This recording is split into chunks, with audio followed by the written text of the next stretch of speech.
Alden Richards, binigla si Catherine Bernardo. Siguro nga ay magkaroon na sila ng habang buhay na pagsasama.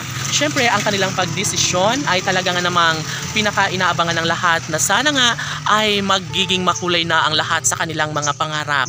Kailanman ay hindi na matatalo pa ang kung anuman ang tunay na damdamin sa mga puso at nararamdamang pagmamahal ni Alden Richard at Catherine Bernardo. Aminado ang aktor na sadyang nahihirapan siya na baka aayaw lamang sa kanya si Catherine Bernardo. Dahil sa pagmamahal at pag-uudyok ng mga fans ni Alden Richard ay nagkaroon umano ng pag-asa na liwanagan si Alden Richard at tila kayang-kaya niya ang lahat ng mga pagsubok na kanyang dadaanin bago sa kanya mapunta si Catherine Bernardo. Sabi nga ng mga fans ni Alden Richards na mahal din ni Catherine Bernardo si Alden Richard, kaya wag nang mag-alala pa, wag nang mawala ng pag-asa ang aktor dahil nga alam nila ang tunay na damdamin at nararamdaman ni Catherine Bernardo para sa nag-iisang Alden Richards na siyang pumupukaw at nagbibigay pag-asa na lumigaya ang buong puso at pagkatao ni Catherine Bernardo. Sabi nga ni Queen Cat na kay Alden Richards lamang niya nararamdaman ang tunay at wagas na pag-ibig na siyang magbibigay umano sa kanya ng kaligayahan.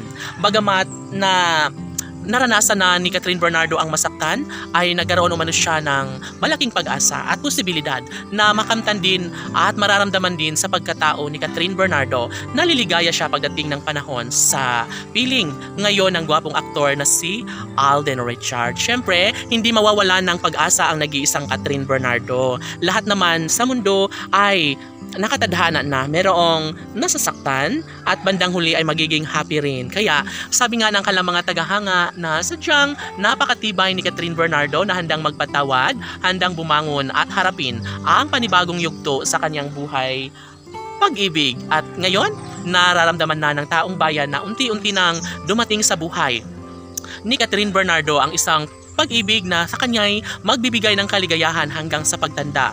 Umaasa ang taong bayan na magiging maisakatuparan din ang lahat na magkaroon ng habang buhay na kaligayahan ang puso ni Catherine Bernardo. Tanging si Alden Richards lamang ang bukang bibig ng taong bayan na siyang magbibigay kaligayahan sa pagkatao ng aktres. Siyempre, laging nasa isip ng taong bayan na tanging si Catherine at Alden lamang ang magkakatuluyan at sila ang magkasamang bubuo ng sariling pamilya. Alam nyo ba na matagal na itong pangarap noon pa man ni Catherine Bernardo at ngayon ay posible na nga na mangyayari ang isa sa kanyang mga pangarap na magkaroon na siya ng sariling pamilya sa lalaking sa kanya ay tunay na magmamahal at magbibigay sa kanya ng malaking pag-asa para sa tunay na kaligayahan. Dulot ng kanilang pagmamahalan ni Alden at Catherine. Laban!